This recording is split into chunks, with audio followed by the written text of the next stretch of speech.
اعوذ باللہ من الشیطان اللعین الرجیم بسم اللہ الرحمن الرحیم الحمد للہ رب العالمین الصلاۃ والسلام علی محمد وآلہ الطیبین الطاہرین۔ السلام علیکم ورحمۃ اللہ وبرکاتہ۔ ناظرین اکرام، ہم آپ لوگوں کے شکر گزار ہیں کہ آپ حضرات نے توقعات سے بڑھ کر ہماری پذیرائی کی۔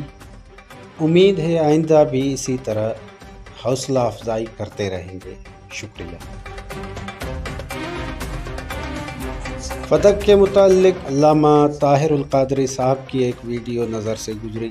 کئی کلپس پر مشتمل یہ ویڈیو کافی طویل ہے۔ اس پوری ویڈیو میں انہوں نے کافی وقت صرف کر کے محنت و زحمت سے یہ بتانے اور ثابت کرنے کی کوشش کی ہے کہ قرآن کے مطابق مال فے میں سے کس کس کا حصہ ہے اور کس کس کا حصہ نہیں۔ قرآن مجید نے کہا ما افاء اللہ علی رسولہ من اہل القری، فرمایا جو کچھ اللہ پاک نے ان بستیوں والوں سے نکال کر اللہ نے اپنے رسول پر لوٹا دیے، فرمایا فللہ وللرسول، اس کا بھی ایک حصہ اللہ اور اللہ کے رسول کا ہوگا، ایک حصہ، ولذی القربا، ایک حصہ ذوی القربا کا ہوگا، قرابت داروں کا، اور ذوی القربا میں کل بنو ہاشم بھی شامل ہیں، بنو عبد المطلب شامل ہیں۔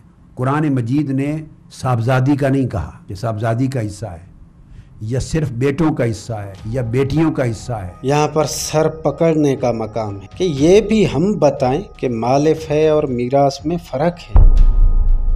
مال فے میں بیٹی کا مخصوص حصہ نہیں ہے، مگر رسول صلی اللہ علیہ وآلہ وسلم کا حصہ تو ہے، اور وہ حصہ رسول صلی اللہ علیہ وآلہ وسلم کی وفات کے بعد کہاں جائے گا؟ کیا قرآن میں بیٹی کی میراث بھی نہیں ہے؟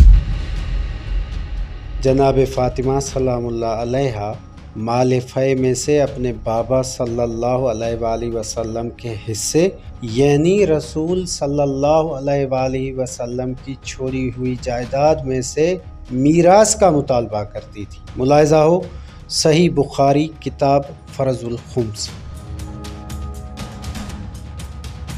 اگر ڈاکٹر صاحب یہ سمجھ رہے ہیں کہ جناب فاطمہ سلام اللہ علیہا حضرت ابوبکر سے مال فے مانگنے گئی تھی تو حضرت ابوبکر کو بھی ڈاکٹر صاحب کی طرح قرآن پیش کرنا چاہیے تھا، لیکن حضرت ابوبکر نے تو حدیث بیان کی تھی۔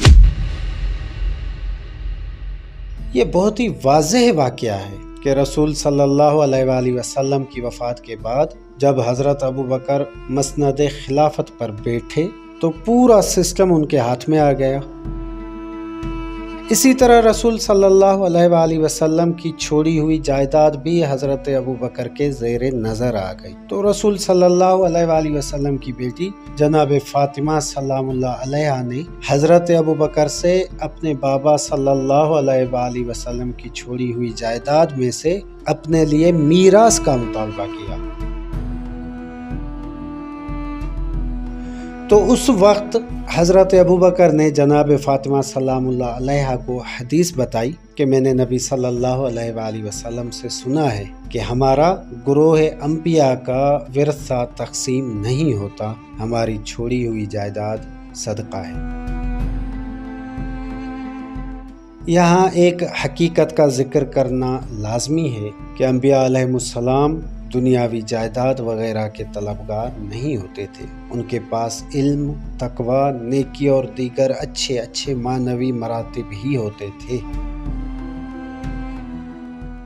لیکن اس کا یہ مطلب بھی ہرگز نہیں کہ انبیاء علیہ السلام کے پاس دنیاوی لوازمات اور وسائل ہوتے ہی نہیں تھے۔ یہ تو ایک عام فہم بات ہے کہ انبیاء علیہ السلام عام انسانی زندگی کی گزر بسر کے لیے حسب ضرورت دنیاوی اشیاء سے بھی بہرور ہوتے رہتے تھے، بلکہ بعض انبیاء علیہ السلام کو تو اللہ کی طرف سے مال بھی عطا ہوا تھا۔ خود نبی صلی اللہ علیہ وآلہ وسلم کے پاس مال تھا، اور نبی صلی اللہ علیہ وآلہ وسلم جناب سیدہ سلام اللہ علیہا کو اس مال کی پیشکش بھی کرتے تھے کہ بیٹی میرے مال میں سے جو چاہو مجھ سے مانگ سکتی ہو، جیسا کہ صحیح بخاری کتاب الوصایا میں تحریر ہے۔ اگر انبیاء کے پاس مال نہیں ہوتا یا انبیاء کا مال وارثوں کے لیے نہیں ہوتا تو نبی صلی اللہ علیہ وآلہ وسلم جناب فاطمہ سلام اللہ علیہا کو کیا دے رہے تھے اور کیوں دے رہے تھے؟ اور اگر نبی صلی اللہ علیہ وآلہ وسلم کے بعد سب کچھ صدقہ ہو جانا تھا تو نبی صلی اللہ علیہ وآلہ وسلم اس مقام پر اس بات کا اظہار ضرور فرماتے کہ بیٹی جو لینا ہے زندگی میں لے لو، میرے بعد سب کچھ صدقہ ہو جائے گا۔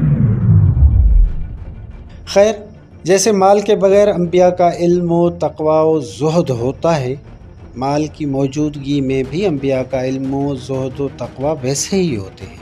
اس کے باوجود اہمیت ان کے مال کی نہیں بلکہ علم و تقوی و زہد کی ہے، کیونکہ نبی کے علم و تقوی اور دیگر معنوی اوصاف پر کبھی بھی مال دنیا اثر انداز نہیں ہوتا۔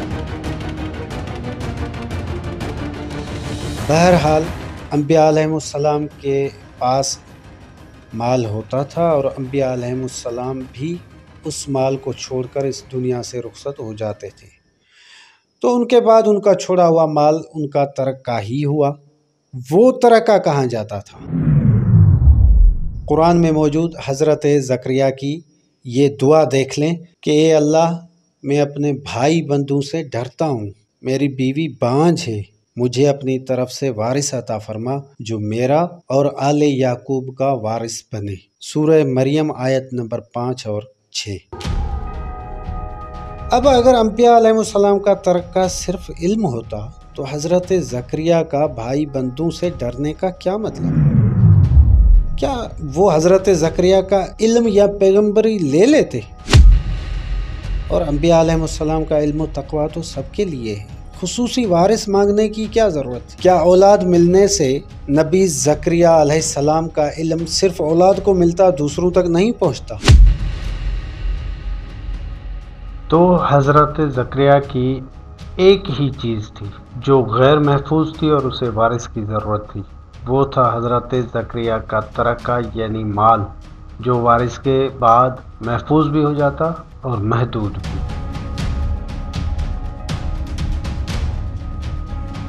تو انبیاء کا ترکہ بھی ہوتا تھا اور وارث بھی ہوتے تھے۔ اسی لیے حضرت ابوبکر کی بیان کردہ حدیث میں حضرت عائشہ کے مطابق گروہ انبیاء سے مراد دوسرے انبیاء نہیں بلکہ حضور صلی اللہ علیہ وآلہ وسلم کی ذات مبارکہ ہی ہے، جیسا کہ صحیح بخاری کتاب المغازی میں درج ہے۔ صرف حضرت عائشہ ہی نہیں بلکہ حضرت عمر کے مطابق بھی گروہ انبیاء سے مراد دوسرے انبیاء نہیں بلکہ حضور صلی اللہ علیہ وآلہ وسلم کی اپنی ذات مبارکہ ہے۔ یہ بھی صحیح بخاری کتاب فرض الخمس میں موجود ہے۔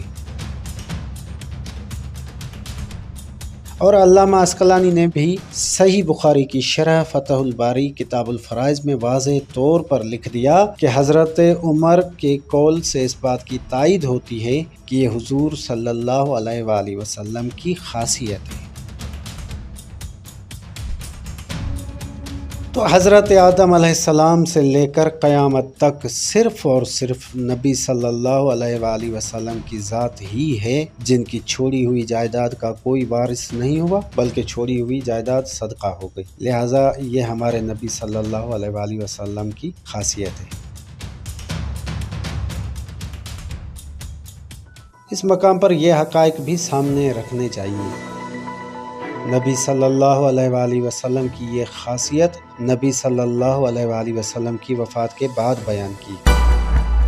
نبی صلی اللہ علیہ وآلہ وسلم کی یہ خاصیت جائیداد کے اختلاف کے دوران بیان ہوئی۔ نبی صلی اللہ علیہ وآلہ وسلم کی یہ خاصیت کسی غیر جانبدار تیسرے آدمی یا تھرڈ پارٹی نے بیان نہیں کی تھی بلکہ جن دو فریقین میں جائیداد کا اختلاف تھا انہی میں سے ایک فریق نے بیان کی۔ نبی صلی اللہ علیہ وآلہ وسلم کی یہ خاصیت جس فریق نے بیان کی اس فریق کو اس خاصیت کے بیان سے اپنے موقف کی حمایت حاصل ہوئی۔ اب نبی صلی اللہ علیہ وآلہ وسلم کے بعد جائیداد کے اختلاف میں ایک فریق کی اپنے موقف کے دفاع میں بیان کی گئی حدیث والی خاصیت ہمارے نبی صلی اللہ علیہ وآلہ وسلم میں ہونی چاہیے یا نہیں؟ اگر اس حدیث میں بیان کردہ خاصیت قرآن و سنت کے مطابق اچھی ہے تو یقیناً